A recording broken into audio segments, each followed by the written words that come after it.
welcome to Resilience. I'm John Biggs. Today we have Gediminas Guoba. He's the CEO of Granta Autonomy, which is a Lithuanian drone manufacturer. Welcome, Gediminas. Thank you. It's Yeah. nice to be here. Yeah. So you're building out. So Granta's been quite. It's. You guys have had a long and interesting road. Why don't you tell us what you guys are building? Granta Autonomy, let's say, first of all, we are a drone manufacturer. We started from reconnaissance drone manufacturer, fixed wing type UAVs, and in general, fixed wings is our primary focus. But probably what is different about Granta Autonomy, but we are not only drone manufacturer, but we also design, build, and develop the most critical components for drones, including data links, including camera gimbals. Yeah, these days you can't go anywhere or you can't do reconnaissance without those components these days. Yeah, me and the other co-founder of Granta Autonomy, when we started like in 2014, that was very obvious.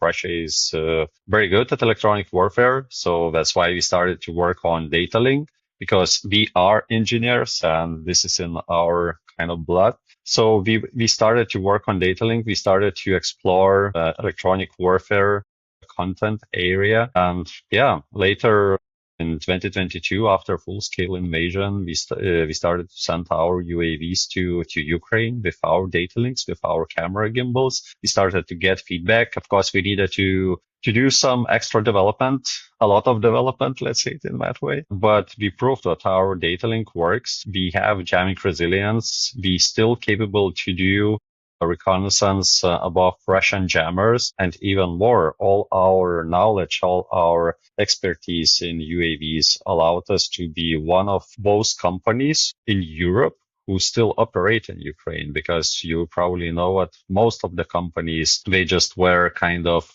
removed from official UAVs manufacturer list in Ukraine because they just couldn't be fast enough to provide workable drones or drones that work there or that can bring value. So yeah, so we are not only drone manufacturer, we also a critical components manufacturer. So your drones are essentially unjammable based on current techniques, which is, I think, as engineer, I can't say unjammable. I like to say jamming resilient. That's more precise, but in general, yes, we don't have any issues flying above jammers and doing operations there. Interesting.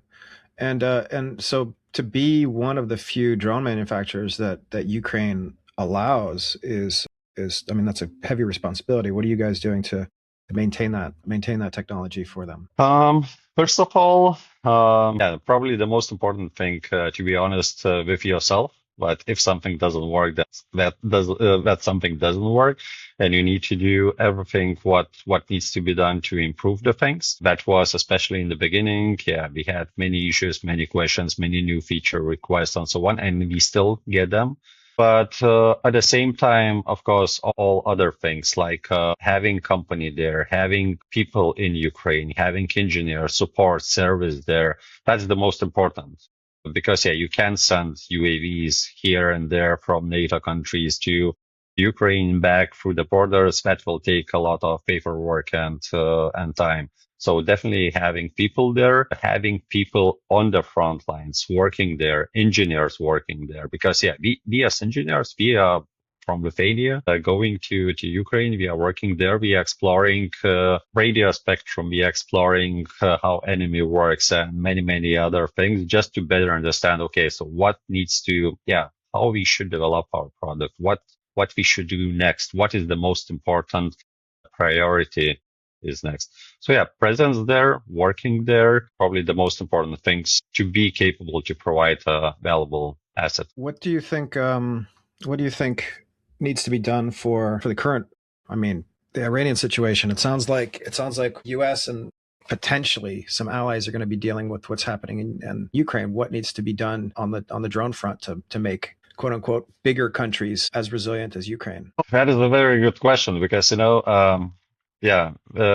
Ukraine kind of, probably I can say they have a huge motivation to improve their technologies and they have also, because the war is just in their yard, right, in their streets. So they have not only like a huge motivation to get rid of it, but also having front lines just next to your home also allows you as engineers, for companies, engineering companies, allows them to do very quick iterations and see what works, what doesn't. So they are in completely different situation. They have completely different access to information and to confirmation. So I can't really say that we have a chance in Europe to do something similar to that, except if we will be there, if we will have presence there, if our people, our companies will work there, not here in NATO countries, but there. That's where the most important information and experience comes from. What's next for Granta? Are you guys raising? Are you building out any new factories? What's happening? Yeah, we constantly growing, because we grow not only our like people wise, but also we increase portfolio of our products. So we started with ISR drone. Last year, we have launched a loitering munition. That loitering munition already got attention from armed forces of Ukraine, and we got orders from there. So we already manufacturing for Ukraine most loitering munitions. Counter UAS, very important part also. What we have started to work a few years ago, and then we suspended that project, but we continue it now. Probably some other projects, but yeah, we will keep focusing mostly on fixed wings because that's our expertise. That's where we are best at, and yeah, we'll increase the portfolio in that area. Okay, fascinating. What do you think is happening in the next few months? Do you think the war expands? Are you worried about it in Lithuania?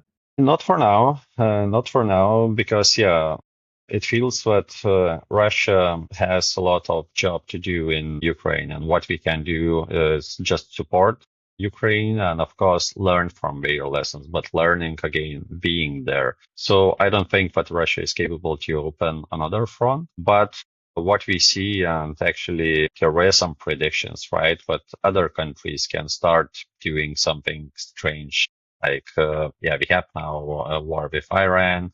Who knows what will be with China maybe in a few years. So yeah, there can be threats from other countries, but I don't think Russia is capable to open the second front. Excellent. Well, Gediminas, thank you for joining us. This has been an interesting exploration of, I mean, a successful drone company, right? That's actually building inside of Ukraine. Yeah, thank you very much. All right. This has been Resilience. I'm John Biggs. We'll see you next time.